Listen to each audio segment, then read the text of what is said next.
A very good afternoon to you. I am Obi Chukwemeka Oti. Welcome to Sunshine Reports. Ondo State Government has assured property owners at Ajegule, Iloabo on Akure Owo Expressway that they will do everything possible to compensate them. The State Commissioner for Lands, Housing and Infrastructure, Mr. Raimi Aminu, spoke while pasting government notice to require the land in line with Land Use Act.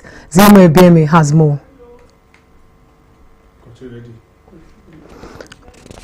We'll bring you that report, hopefully, in the course of the bulletin. Meanwhile, the Ondo State Government says it will not relent efforts at enforcing the ban on roadside trading in Akure, the state capital.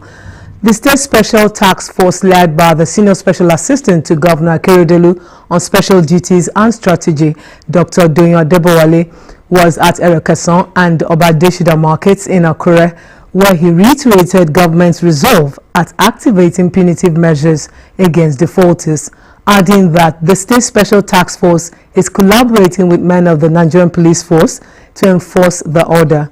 Joy Pius has details as presented from our studio. In a bid to monitor and ensure compliance with the ban on roadside trading by the Ondo State Government, the State Special Task Force, led by the Senior Special Assistant to Governor Akeredolu on Special Duties and Strategy, Dr. Donyo Debowale, and the men of the Nigerian Police Force, led by Area Commander Akure Otabo Festus, stormed Erekeson and Obadeshida markets to carry out enforcement.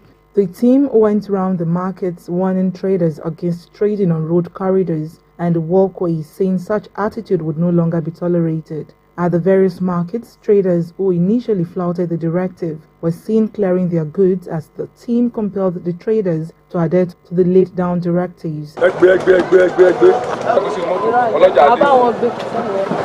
The Senior Special Assistant to Governor Akeredolu on Special Duties and Strategy, Dr. Donyo Debowale, frowned at the display of wares by traders taking over almost half of the road, noted that the collaboration with men of the Nigerian Police Force was to ensure total compliance with the directive in order to restore sanity to the roads, thereby reducing gridlocks on the road. You can imagine a scenario where all the feeder roads are blocked. It has been like this for quite some time. Nobody can move. You see the level of debris on the road. You see what they do. You even find people who are constructing their whatever site, parking granite and sharp sands on the road. Odebowale added that traders must join hands with government to ensure compliance to the directive, as there will be consequences for flouting government order. It is going to be a continuous exercise. We are going to continue because we cannot just allow it. It is not good. It's not good. Bus stops have been converted into where they sell akara, where they sell shoes. Drugs. Pedestrians are not able to use this sidewalk constructed for the purpose. So that is why you have seen us, and it's going to continue. We won't allow anybody parking indiscriminately on the road.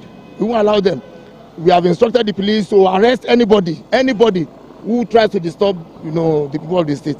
Beyond government enforcement, it is hoped that residents of Akure will own the vision of giving the state's capital a cosmopolitan status, as the overall benefit will accrue to the public. The Vice Chancellor, University of Medical Sciences, Ondo, Professor Adesegun Fatisi, says Nigeria is yet to harness the potential of herbal medicine. He made the remarks at a one-day symposium tagged Herbal Medicine, the Past, the Present and the Future, organized by Center for Herbal Medicine and Drug Development of the institution. Professor Fatisi noted that Nigeria will have to be deliberate in the efforts to promote herbal medicine, saying the power of science and the potential of herbs can make a difference in the country's health sector. The keynote speaker from Federal University of Technology, Akure, Professor Ganiu Obo, said human beings have been surviving on nature to feed, treat, and to prevent illnesses, but noted that strict monitoring and implementation of regulatory guidelines to curb undue proliferation of natural products, use and sales of herbal remedies must be put in place. Nigerians have shown concern over the longevity of intermittent industrial actions by Academic Staff Union of Nigerian Universities saying it has done a great damage to the school calendar of education in the country. To them, education, which is the bedrock of a nation's development, is being handled with levity by its custodians. Omora Laugbeji, who expressed the opinion of residents of Akure, Ondo State capital, reports that students who are also on the receiving end of the incessant closure of their institutions expressed their grievances. I have my own goals, I have my own visions, my projections that I'm having for myself. I was thinking, oh, by 2021, I should graduate. Ayomide Oyeniyi, Olasukomi Olagbuye, and Vincent Benga of Federal University of Technology, Akure FUTA, who have already projected to graduate this year, but now resigned to their fate because of the present circumstance. We are the one at the receiving end, and we are the one going to suffer for this strike, because I've been in school now for over 5 years now, and I'm supposed to be graduating now this year, but still I'm still in 300 level. That is 2 years wasted, 2 years of my life wasted. There's no time, I don't know the time frame for me now to graduate. It might exceed this year, might extend to next year. The story is the same with others, including those who have gained admission into the university over the last 2 years, but stuck at home due to the lingering action of Academic Staff Union of Universities. I've been taking courses online, web development, and some few digital skills, so I can use to just develop myself. An educationist, Mrs. Shade Ogunshuyi, likened the situation to a deliberate action programmed to collapse Nigeria's education standard. We are failing our children. These are innocent children. They don't have a say in this, but we are failing them as parents, as government, everybody. What we're doing right now is that we're kind of saying we don't have a public education. If you want to go to the university, go private. That's not fair.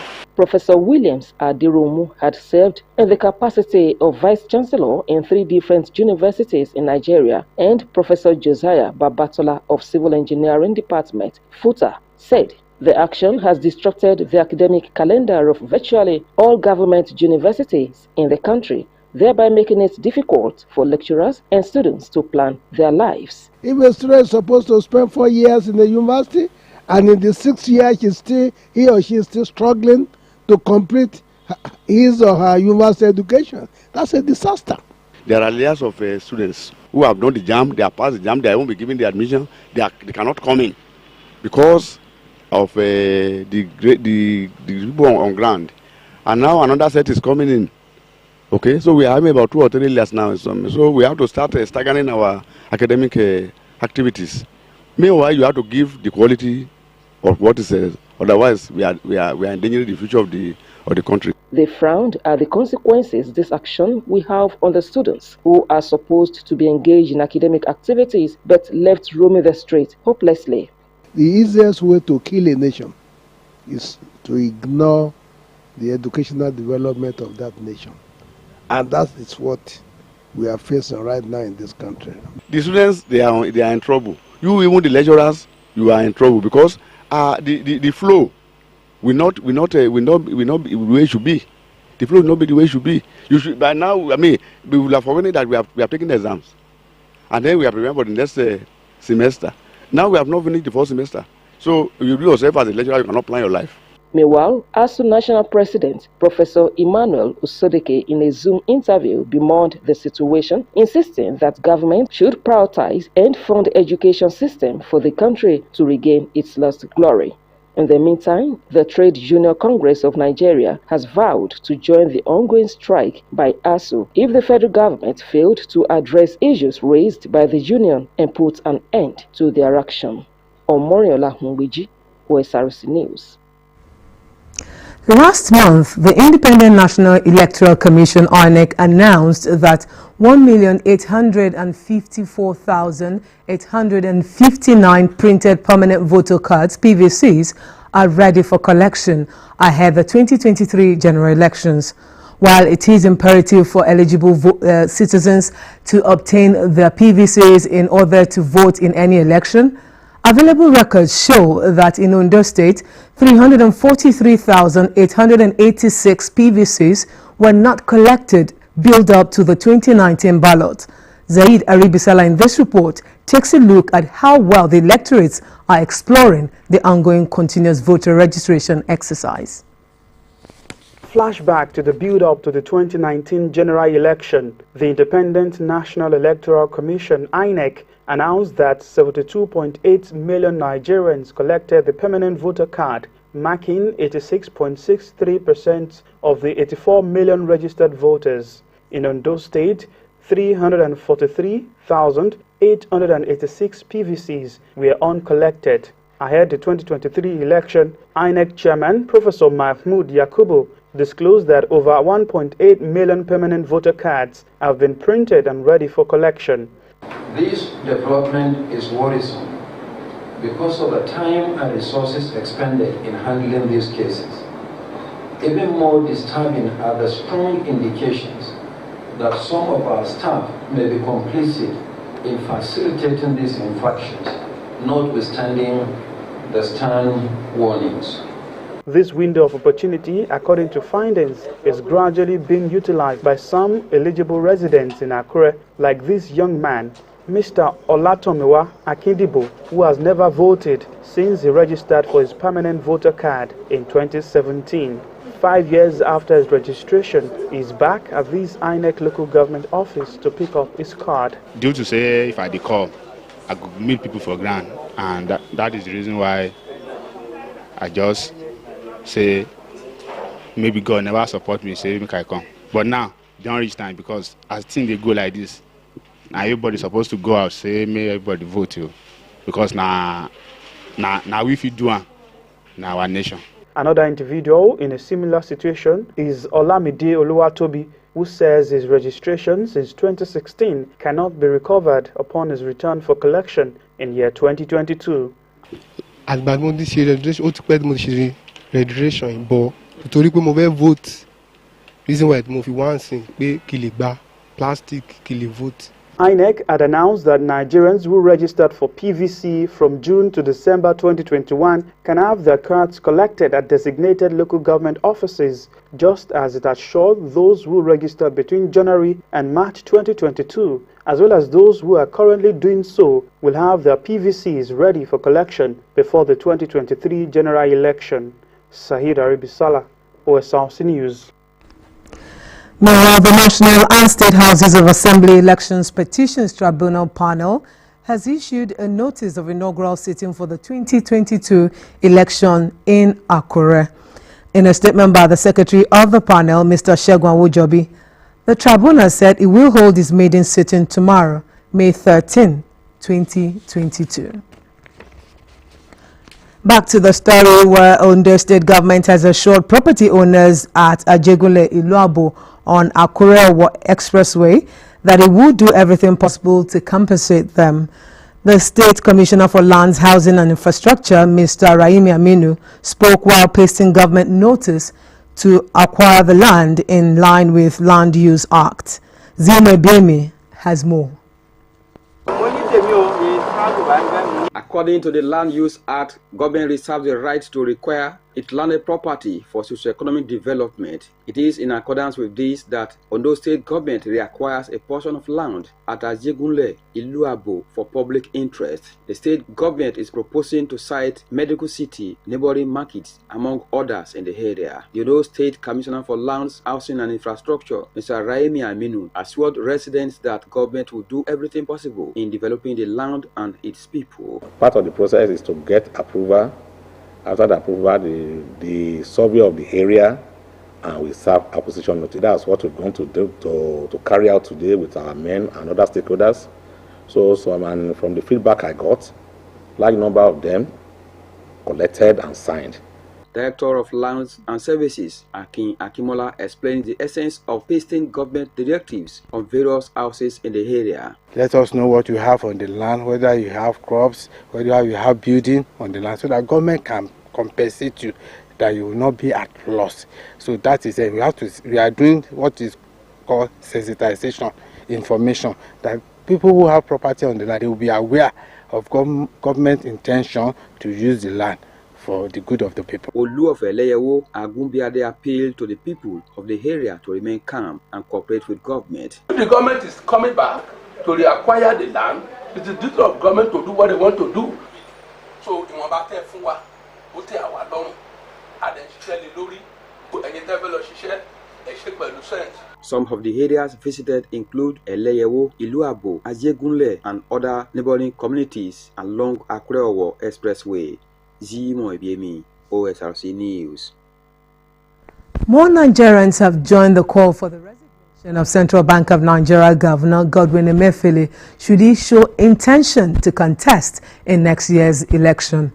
The citizens who spoke with OSRC described the alleged romance with politics by the man who holds the key to the country's vote as dangerous for the nation's economy. Zaid Aribisala in the special report takes a look at recent events surrounding the CBN governor. How to deepen the Nigerians' banking system. Godwin Emefiele was first appointed governor of Central Bank of Nigeria in 2014 by then-President Goodluck Jonathan and reappointed by President Muhammadu Buhari for another 5 years in 2019. That nod from the president made him the first governor of the Apex Bank to get a two-term mandate since Nigeria's return to democracy in 1999. As momentum gathers ahead the 2023 general election, reports of the CBN governor throwing his heart into the ring has been rife, followed by an open campaign calling for his election as Nigeria's next president by acclaimed supporters at the All Progressives Congress APC convention in March. Reports recently also revealed that 3 interest groups picked the presidential nomination form of the All Progressives Congress for Godwin Emefiele. The CBN governor, in his reaction, said he was humbled by the calls, noting that this is a serious decision that requires God's divine intervention. In the next few days, the Almighty will so direct, end quote. Though his right to contest as a citizen is not disputed, more Nigerians have joined chairman of the Southern Governors Forum, Oluwarotimi Akeredolu, to demand his resignation should he desire to contest. Let him throw his own cap and come out as a politician. That I'm now a politician, I'm no longer your CBN governor. It's better that way. But you cannot be spending our money and using our money as a CBN governor to contest the presidency of this country. It's high time that we should not even allow any office holder to use government apparatus to contest or to campaign. Actually, everyone has the choice to contest this and that. You should resign and go to the field. Then, if it's lucky, the economy is even in shambles already. So the economy cannot manage it very well as the CBN governor. What has been the policy he has even put in place? Before you go to any political position, supposed to resign. I mean, that is the only point that is there. The APC chairman of Ward 6 in the Ika South local government area of Delta State, Mr. Unduka Eripume, also revealed that the CBN governor is a member of his party. For him to be in that position, definitely there must be some political undertone. So normally it's not supposed to involve in any politics. But with the situation of this country now, that is the level we find ourselves. The effect, the distractions, and his reaction is likely to have on Nigerian economy is also a concern for financial experts. For someone, a CBN governor for that matter, that holds the key to the vault of this country, even if he has not stolen, even if he has not taken our money in Nigeria, the in thing is that people will believe that he has done that. And it is unthinkable of any human being to think that rather than focusing on what can make the economy buoyant or to be worthwhile, rather than putting on a think tank cap to be able to put the economy in a proper perspective, in proper shape, we are gallivanting around. A federal high court in Abuja has dismissed Godwin Emefiele's request not to be prevented from contesting for the presidential ticket of any political party in the 2023 elections, but for the puzzle that seem unclear. The dots will no doubt be connected eventually when the political parties hold their primary election. Sahid Aribisala, OSRC News. Governor Oluwarotimi Akeredolu says about 350 youths will be recruited into the Amotekun Corps to strengthen the security architecture of the state, especially the farmlands. The governor, while presenting awards to some deserving individuals and organizations who have contributed to the development of agriculture sector in the state, charged residents to embrace agriculture to boost food sufficiency. Akeredolu, who highlighted the importance of agric and agribusiness to the socioeconomic well-being of the state and the people, reaffirmed his passion to sustain efforts at promoting the sector, which he noted is key to the state's overall economic prosperity. Government House correspondent Wahab Bankole completes the story.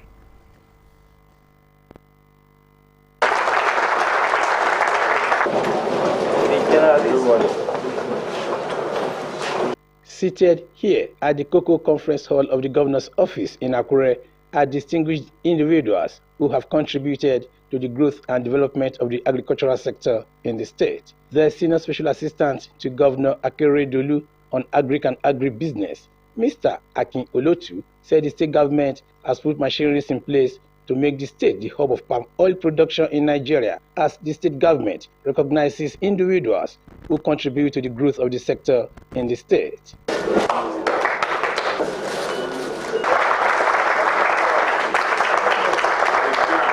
Governor Akeredolu, who congratulated the awardees, charged residents of the state, especially public servants, to embrace the sector towards boosting food sufficiency. The governor said about 350 personnel will be recruited into the state security network, Amotekun Corps, towards safeguarding the farmlands in a bid to promote food sufficiency in the state. We believe that we must have spread across the central districts in this state, and we are making efforts to make sure we impact every central district when it comes to agriculture.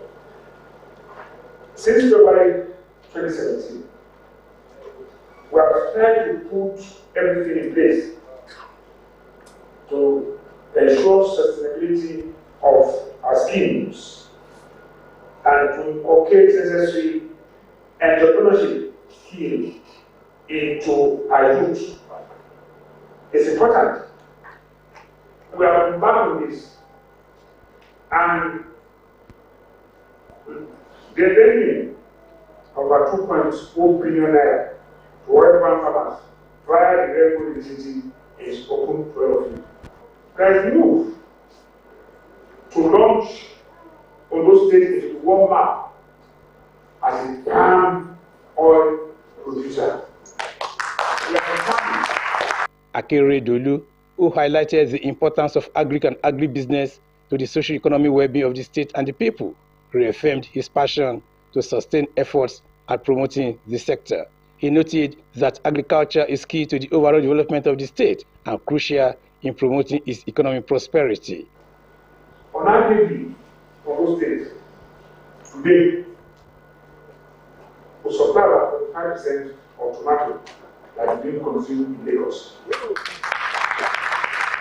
We have afforded indigenous and Fulani pastoralists on feedlot operation system of livestock management at the instance of FAO and Ondo State government. Very close further, you see where we have a house. Responding on behalf of other awardees, Mr. Gideon Oluleye appreciated the governor for changing the narratives of farmers in the state through his policies and programs. Wahab Bankole, Osrc News. As leader of the Yoruba Socio-Political Association, Afenifere, Chief Reuben Fashoranti clocks 96, Nigerian leaders have been challenged to emulate his outstanding qualities of honesty, integrity, and self-confidence in order to establish good governance in the country. Some elder statesmen who spoke to Osrc said Chief Fashoranti served in public office with a high degree of integrity and patriotism, which edged his name on the brighter side of history. Osrc's Richard Ilesome reports that leaders from all political divides gathered to extol his virtues while longing for a new Nigeria, for which the Afenifere leader spent his life agitating for. One of the few Nigerians that have found favor and grace to live a long life amidst life's uncertainties and the ugly moments they experienced is Afenifere leader Chief Reuben Fashoranti, who is now 96 years old. His 96-year life journey has been of service to the fatherland and humanity in integrity and honesty, qualities absent in modern Nigeria but fraught with ugly experiences in more than 2 years of incarceration. But the man survived those tribulations, and Afenifere leaders, family members, and people of goodwill, including a presidential aspirant, Dele Momodu, and the former governor of the old Kwara State, Olatunji Adebayo, gathered at the home of Chief Fashoranti to celebrate his unique personality. Oh, it's a jolly good fair. Oh, yes, oh, it's a jolly good fair. The event proved to be a platform for people to talk about Chief Fashoranti's character and contributions to politics, governance, and humanity. Former Secretary to Government of the Federation, Chief Olufalaye, and an elder statesman, Basharun Sendiaru-Bofa, said Pa Fashoranti represents the best in politics that has contributed immensely to good governance through his selfless service. Multiple crises that envelop us. We must find people with the kind of qualities and principles that Papa Fashoranti symbolizes and get them to run the affairs of Nigeria. You cannot play with the third 11 in a football match and win against the first 11 team of another country. It's believed that every state should have a right to exist and be competitive. It's believed that once we allow every state to develop, life will become more abundant. That every state will be able to provide jobs for its able-bodied people. Chief Dele Momodu and the former governor of the old Kwara State, Chief Olatunji, as well as a veteran broadcaster, Chief Sanya Onyison, described Pa Fashoranti as a great Democrat, passionate about community development, and sacrificed much for the country. A great leader, great educationist, great inspiration to people like myself, a lot of young Nigerians. So, and then to attain 96 is not a joke.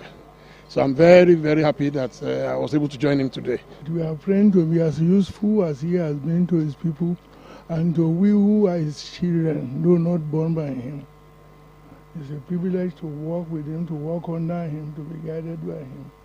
And he's a lover of this country, comparable to names like Awolowo, names like Agashin, names like Amadu Bello, names like Azikwe of old. Pa Fashoranti told Osrc that he had a tough path in life but was able to weather the storm with courage and the grace of God. I lost my first daughter. That was a very, very bad time. At that time I was in detention, so the news was brought to me, and I was allowed to come home and taken back to detention. It was a very bitter experience. Join us for a special documentary to celebrate the life of this extraordinary Nigerian who served impeccably in public office. Richard Lesoni, Osrc News. And that concludes Sunshine Report. Many thanks for your time. Good afternoon.